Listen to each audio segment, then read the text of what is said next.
Well, there was an explosion aboard BC's Kootenay Express in 1924, but questions remain as to who did it and why. Was it an attack against a pacifist leader? It's a 90-year-old mystery, as Bruce Kirkpatrick reports This Week in History.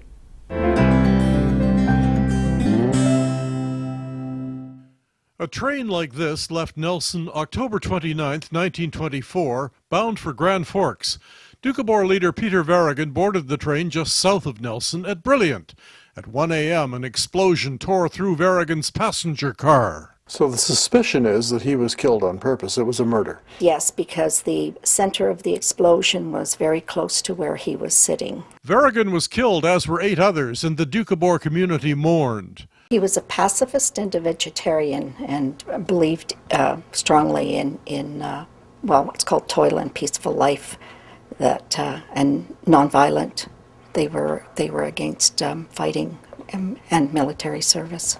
Peter Varrigan was the head of the Christian community of Universal Brotherhood, Russian immigrants who were fleeing military service and persecution and had settled in BC's Kootenays.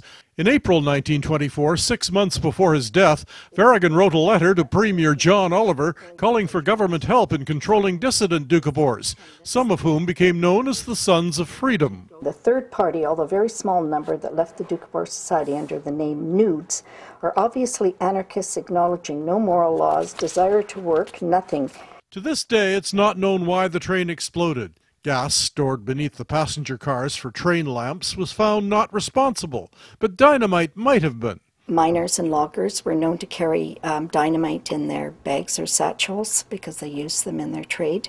Peter Varrigan was a unifying force among Doukhobors in BC's interior. Upon his death, thousands paid their respects. A memorial was built near Brilliant. The original was later bombed, but its replacement still stands today.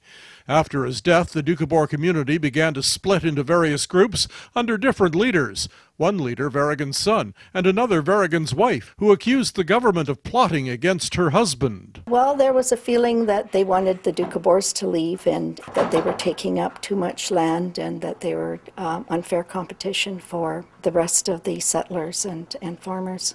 Deaths aboard a train in BC's Monashee Mountains remain a mystery. Who did it and why? No answers yet, 90 years later this week in history. This Week in History, brought to you by the Royal BC Museum, bringing British Columbia's stories together.